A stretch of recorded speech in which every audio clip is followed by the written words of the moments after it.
All right, look, so we're going to get straight to the content. Fresh off work.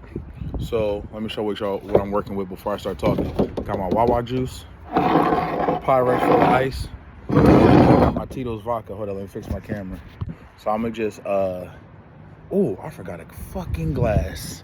Hold on, I'm going to take y'all in the crib. So we got a lot of shit going on today, like in podcast world type shit. My fault, y'all. We got to go for a walk. I forgot a glass. I don't know where to really start. Like, we had the Joe Buttons episode. It wasn't a terrible episode. The episode was all right. You know what I mean? The key pointer to that was them talking about Jess Hilarious. I don't know if y'all familiar with Jess Hilarious. She on the Breakfast Club. Now, granted, I'm not really like an IG person. I have heard of Jess Hilarious. I have seen her do like little stand-up shit. Like, she's not like, that's not my twist. Like, I don't fuck with Jess Hilarious. Not as an individual, but like her content and shit like that, right? So she, after Angela Yee was on the podcast, she's off the podcast. They bring Angela Yee. They bring Jess Hilarious, right? So they got Jess Hilarious on the podcast now. And, or the Breakfast Club show. I don't even know how y'all niggas still watch the Breakfast Club. I ain't gonna lie to you, bro. I never really was a fan of the Breakfast Club like that. So, like, yeah, I never really fucked with the Breakfast Club. I ain't gonna lie to y'all. So, but granted, so Jess Hilarious got pregnant, so they end up bringing in a girl. It's either Lauren or Laura. I was listening to it, but like I said, that's not really my twist. I'm going to kind of like wrap this topic up quick because it has to do with the Breakfast Club. I don't really fuck with Charlamagne the God. I don't really fuck with Envy like that. Like, I just don't fuck with their content. I don't find Charlamagne the God like that entertaining. And like the most times he's entertaining is when he actually on some disrespectful shit. You got to pour the double shots up first. So like when he on some disrespectful shit, that's when he the most entertaining. Other than that, like his political stances and shit like that, like he kind of has like a centrist type of view. But then he acts like pro-black. But then he was the same bull that let Joe Biden say, oh, if you ain't voting Democrat, you ain't black. And he ain't really checked that the way he should have checked it or whatever. So basically, they feel like the Breakfast Club is putting two black women against each other. Y'all know how the narrative goes with the words. But at the end of the day, the little bit of content I have like seen, the girl Laura or London, she kind of professional. Jess Hilarious, like a little hood joint from Baltimore. Like, and she not like funny. I never seen her say nothing hilarious or do nothing hilarious. So then they got the two Jones on the show, and Jess Hilarious like, yo, you got my spot. Like, yo, in this entertainment business, I am not in the entertainment business. But you can see in the entertainment business, it's a cutthroat business. Like, they'll get your ass out of there if they can find your replacement. And being as though, so they said the girl Lauren or Laura, she come from TMZ. So she don't got the fan base of Jess Hilarious. So they probably would pay Jess Hilarious more because she come with a fan base. But I don't necessarily, you know what's funny about fan bases? I be having these conversations sometimes with my niggas. A lot of times these companies get away from their core fan base to try to reach a broader audience. And in the process, they don't reach the broader audience and they lose their core fan base. You see it with Drake kind of. He wanted to venture out, like, not saying that he can't sell, but like, yeah, he lost to Kendrick. That affected it. But to a lot of extent, he started putting out a lot of material that got away from his core fan base. You see it with Nike.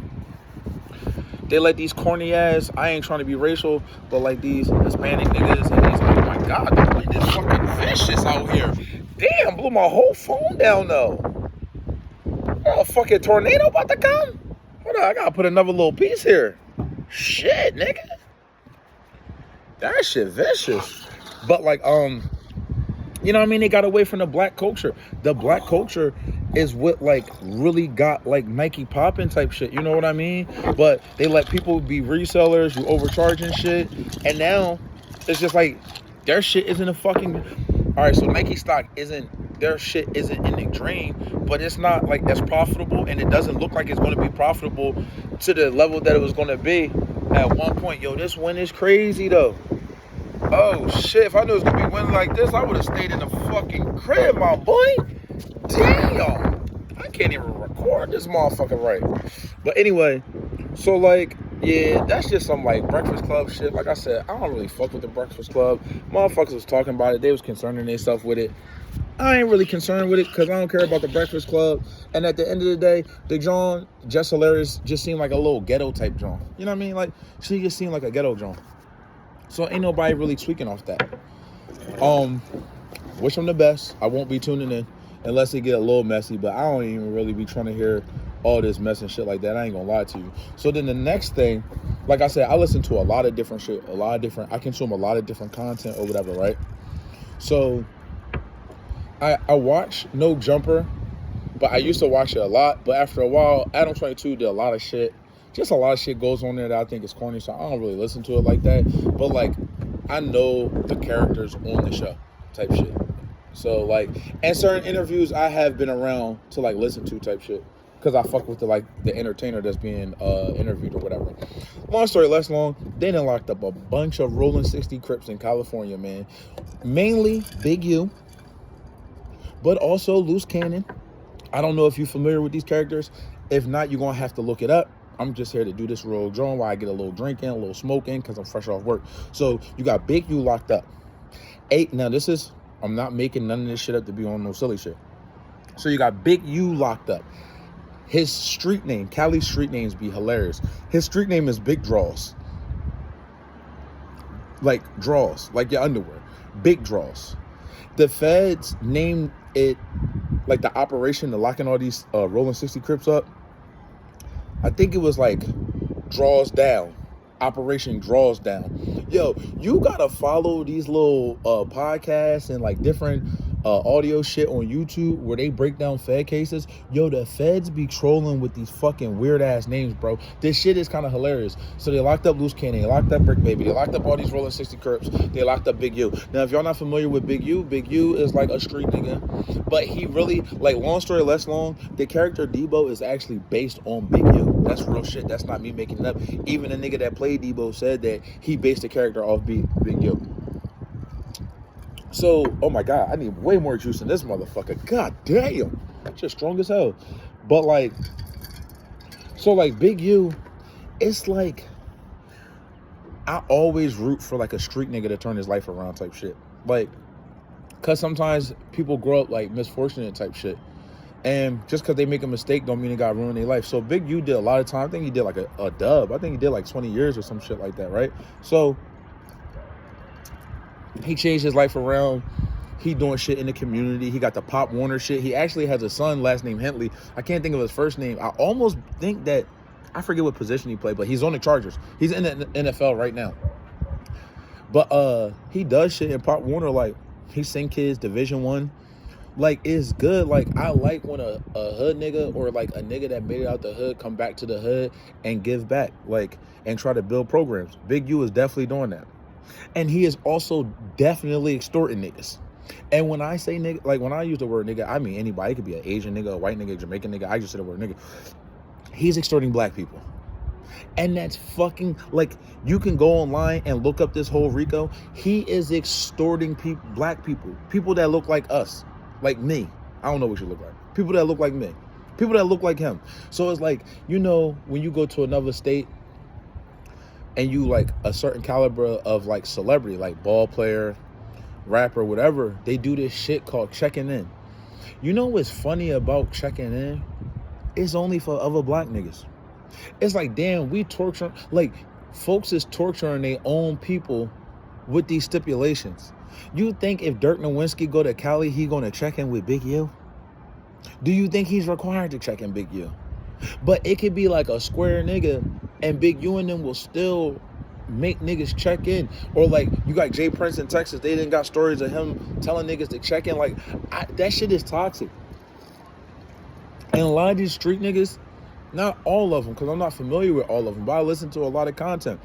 A lot of these street niggas do shit in the community, and in the same community, they trying to boost the positivity. Yo, they be negative as fuck to the community. Big U was extorting businesses. There's no getting around it. Black businesses, black-owned business. Like, it was this one argument where the club promoter, Big U was like, hey, I need dibs on that chicken, bro. We gonna have rappers there. Guess what, y'all? Not a rapper showed up. So the club promoter only made $30,000. So he was like, yeah, Big U, like, I didn't get a lot of money type shit. I'm gonna give you the $20,000, like, and we gonna be good. Big U text him $30,000. The dude was like, damn, like, Big U, like, it only made $30,000. I got expenses to pay. I got this. I got shit to pay for. Big U texted nigga again, $30,000. Like, he was extorting niggas and torturing niggas. And he was like a nigga bad with money. So, like, let's say Big U extorting you. He like, yo, every Friday I need this $1,000, right? So you like, fuck, I'm gonna pay this old head because he's strong as shit. He might fucking break my fucking jaw. I ain't got no niggas. All right, I'm gonna pay this nigga. So you paying him $1,000, right? It was a story. He was like, a nigga gave him the $1,000. Big U was like, yo, I need 2,000. He's like, yo, Big U, I fucking just paid you 1,000. Like, every Tuesday you said pay 1,000. I paid 1,000. Big U told that nigga, well, now it's 2,000. You must ain't get the memo. That's fucking crazy extortion, bully type shit, bro. And he got people snitching on that Rico case. And I'm not gonna say I would too, but I understand why nigga torturing niggas, bro, on some real Debo shit. So, like, yeah, I don't know, like, if y'all watch Adam 22, but Brick Baby is on there always saying, on the dead homies. That's all he say, on the dead homies. His ass locked the fuck up. Whack 100 been exposing all that. I listened to a lot of Whack 100 content. He was breaking down that paperwork crazy. It's crazy because when I'll listen to recordings of Clubhouse on YouTube. So they'll be breaking down who's a snitch and court cases and this and that. And people come in there like, oh, Whack, you a snitch, you a snitch. He not a snitch. It's a whole type genre on YouTube where people do shit like that, bro. Whack is a part of that. I know it's not acceptable to a certain extent in black culture, like true crime and shit like that. That nigga Whack does true crime pods. He does a true pod crime shit. Like, that's what he does. I'm sad that y'all don't know that he does that. That nigga's doing that the whole time. Like, but yeah, them niggas, like, just hearing the court testimony is just like, damn. And it had me thinking about like even recently, Charleston White went viral. And they showed him snitching when he was like 16 type shit, like telling on a nigga. So you listen to Charleston White tell the story, and he's not remorseful for telling them the bull. And he's like, oh, well, I was from the suburbs, they was from the hood. Anyway, they wasn't gonna be shit. Like, he has a real arrogant, like, way of talking about the case. And one of the people that he told on when he was 16, he got like 60 years type shit.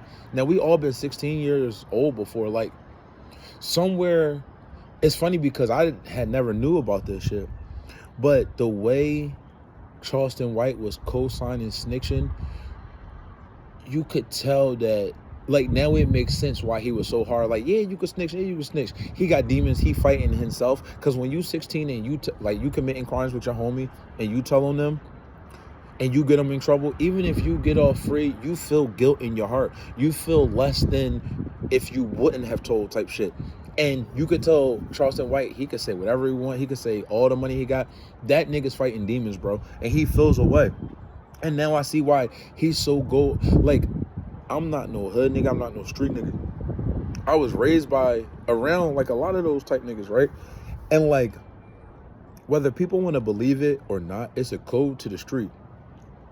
You don't gotta abide to the code at all. You don't. You do whatever the fuck you want. You want to kill a nigga and tell whatever you want, you could do it.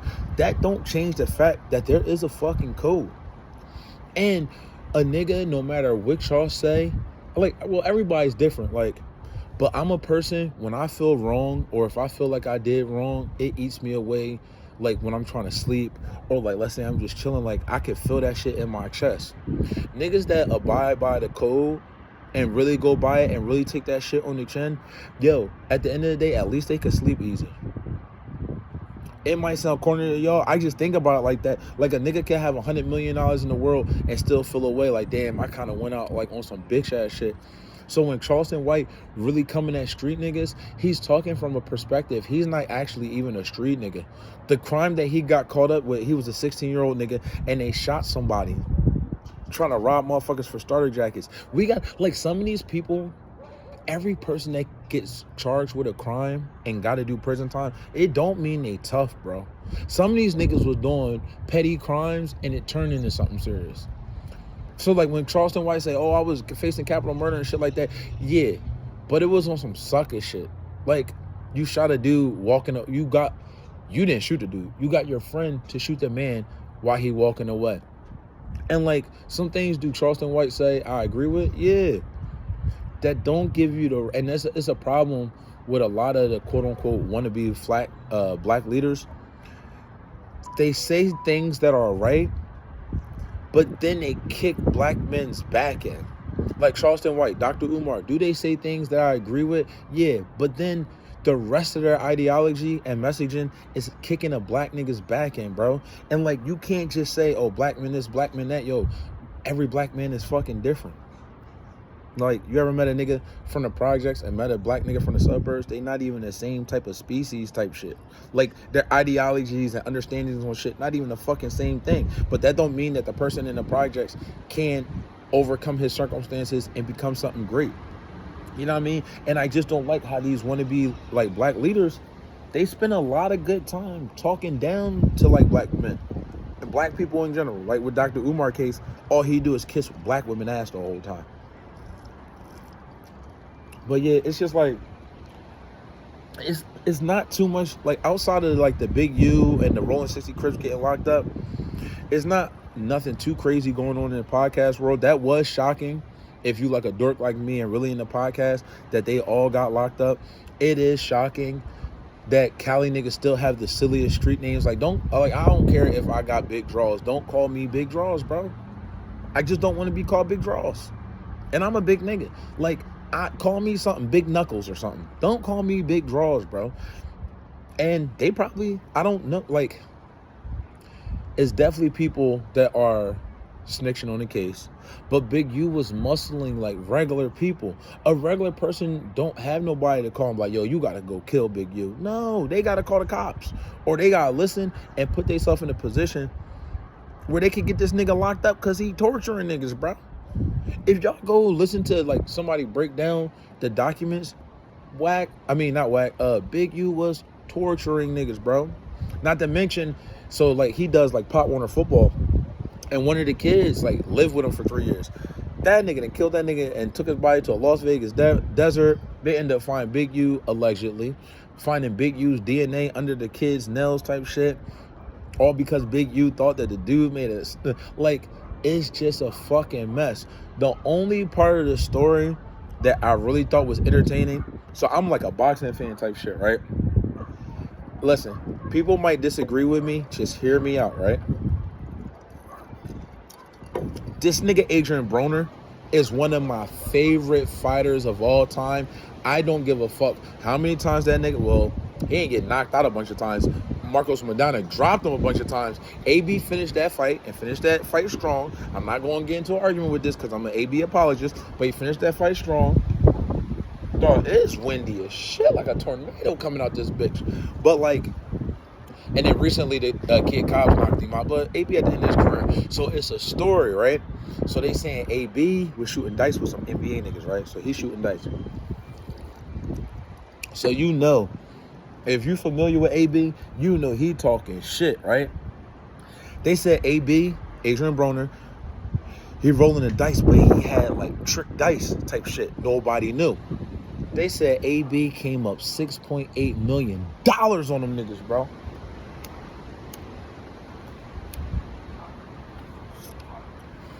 Do you hear me? AB came up $6.8 million off a dice game with trick dice, right? So, anyway, they said the NBA niggas was mad. Like, yo, fuck this. And they in California, AB in California. So they're like, the NBA niggas like, man, fuck this. We want our bread back. This nigga Adrian Broner then did some shit. We want our bread back. So who? No, they don't know what NBA players it is. I hope we find out what NBA players it is. Right now, we don't know. Even in the court documents, it don't say the NBA player's name, right? So the NBA players go get Big U. So I'm telling y'all, Big U, like Debo was modeled after Big U type shit. So the NBA players go to Big U like, hey man, you got to get our fucking money back. Something was funny about this dice game. We need our fucking money back. right? Gotta respect it. They want their money. No, I don't gotta respect it, nigga. You lost. Even if AB cheated, if you couldn't prove that he was cheating on them dice right there, bro, you can't go try to get this super crip to fucking come get the money from AB. So nevertheless, we should call him, get the rolling 60 crip niggas to go approach AB, to go press him. So they press AB. Now, we don't know if AB gave back all the money, but he gave up a lot of the money, right? This is why, yo, just listen to me and it's going to make sense. I wish Adrian Broner's antics matched his skills, and I don't think he don't got skills. Like, he never just put his punches together. That was a big problem. He took too many punches. But if his skills was equal to how he acts, he would be the greatest boxer of all time, more entertaining than Muhammad Ali. The nigga is funny as shit. So the Crips go press AB. So he like, all right, I'm gonna give you back the money. So he give him back most of the money. They said AB went and got his niggas and went to the NBA niggas and was like, hey, I had to give some of that money back. Y'all still gotta pay me that though. I was fucking crying on the forklift. Like, AB, the niggas came to get the bread that they lost. You gave them the bread, but now you telling them to pay you the bread that you had to pay the Crip niggas because that bread got to go to them. That shit had, like, AB's mindset. It's like, the more you get to watch, like, AB just be AB, the nigga was never going to be the greatest boxer of all time. He's a street nigga through and through, bro. But that's the end of this. Not, like, wasn't the greatest one, but, like, I just wanted to touch on some of this shit. Because, like I said, when it comes to Jess Hilarious shit, I really don't give a fuck. Like, I don't care about Jess Hilarious. I have seen her talk about shit and shit like that. I don't think she's talented. I really, like, even... So let's talk about, like... I guess I could touch on this real quick. So Danny from the Stop, he got a podcast. I think it's only on his Patreon. I'm not on his Patreon, but he put up like some quick clips and shit like that. Yo, this like the third video I'm talking about women, but I ain't trying to be on some disrespectful shit. Like, you know what I mean? I'm definitely not. But like, so Danny had this chick on there named Rocky Thunder, right? So it's Rocky Thunder. It's the, I forget the old head name. And then there was a boy in there named Big Sean. So they getting into different topics. It's only like a 10-minute, 18-second clip, right? So I'm listening to it. You know the problem with a lot of these podcasts, and I really only see it in the urban space, why do they always feel like they need a female podcaster? I don't get it. Like, I understand black women account for a huge amount of spending in America. Like, that's just a factual shit. You can look this shit up, right? But if you look at the top podcasts, outside of Call Her Daddy, what woman podcasts are popping? Nigga, Michelle Obama got a fucking podcast. That shit ain't popping. I have black women in my family. They don't listen to podcasts, bro. So I don't know why. And, like, I don't know why Danny got Rocky Thunder on the show. I don't think she's going to increase his fan base. I feel like, if anything, he just paying somebody extra that he don't need. He should just... honestly, listening to 10 clips, it sound good. Like, you know what I mean? The fucking... I can't think of this old head that be with Queen's Flip. His voice is disgusting. His opinion, he just sound like a drunk-ass old head the whole time. Like, I ain't gonna lie. I had the old head in my headphones. And, he kind of talk like this. Like, nigga, you got to get out my ears, bro. But the bull that looked like Big Sean and Danny, like, they was having an articulate conversation. They wasn't cutting each other off type shit. So the shit was, like, solid. But, like, I don't know why. Like, even Joe, like, this, like I said, I'm just a person that consume a lot of content. So I'm just giving y'all my opinion. Like, Joe Buttons don't need Melissa Ford on the show, and he don't need a female host, bro.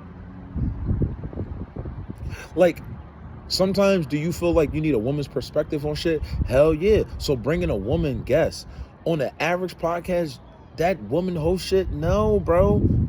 Because that's not your core fan base. It's not. Danny from the Stop core fan base is not women. And I don't know what kind of Rocky Thunder fan base she got. Maybe it's on IG. I don't be on IG like that. Maybe it's on TikTok. I don't be on TikTok like that. I don't know nobody that ever heard of her. So Danny kind of like carrying the shit. Like, he probably don't need her on the podcast, bro. Because she would, oh, that's the boy named Shammy. Fucking Shammy and Rocky Thunder are over talking Danny the whole time. And like, no disrespectful shit, Danny kind of like, he like kind of like soft spoken. So when he talk, he gonna say something good. So you kind of want to hear his thoughts on it without interruption. Now, if you want to counter it, you can counter it, but let him get his whole thought out without running over this shit. Like I said, the boy that looked like Big Sean, I never seen him on it. He was pretty decent on from the clip that I listened. Maybe Danny would drop it for free, but like I did fuck with the content type shit. Like I just don't understand why Rocky Thunder on there. Like Danny, I ain't fucking with it, bro. I don't think most people fucking with that shit, bro. I think Rocky Thunder is like a Twitter Spaces personality. Nigga, most of us ain't on Twitter Spaces. And I'm the only nigga working 12 hours a day. That's the only reason why I know what Twitter Spaces is. And I'm listening to a YouTube nigga break that shit down. So, like, y'all don't always gotta have this, like, just stay with your core fan base. Because at the end of the day, you stay with your core fan base, other niggas gonna gravitate it to it because they feel like, damn, like they gonna see the core fan base fucking with it. It's gonna make them fuck with it. You know what I mean? That Rocky Thunder shit ain't where it's at. Shout out to her. Like, I don't know what the fuck she did. I don't know. I know she was beefing with Joe Buttons. I ain't care about that shit. Like, some of it, like, if y'all click on this video and hear me sum up some shit, some of this shit I'm gonna say I don't give a fuck about. Yo, when I say I don't give a fuck about it, just know it's on the lowest totem pole of like content. Like, when I say it's on the lowest totem pole, you got like at the highest is like some shit where you could learn some shit, right? At the lowest is brain rot. When I'm having a discussion about Rocky Thunder on the Danny from the Stop podcast, this is brain rot shit. When I'm talking about Jess Hilarious mad that a chick might be about to take her job or she got to work with the John, this is brain rot shit, bro. All right, like, subscribe, turn your notifications on. I'm out, bro. It's cold as fuck out this bitch.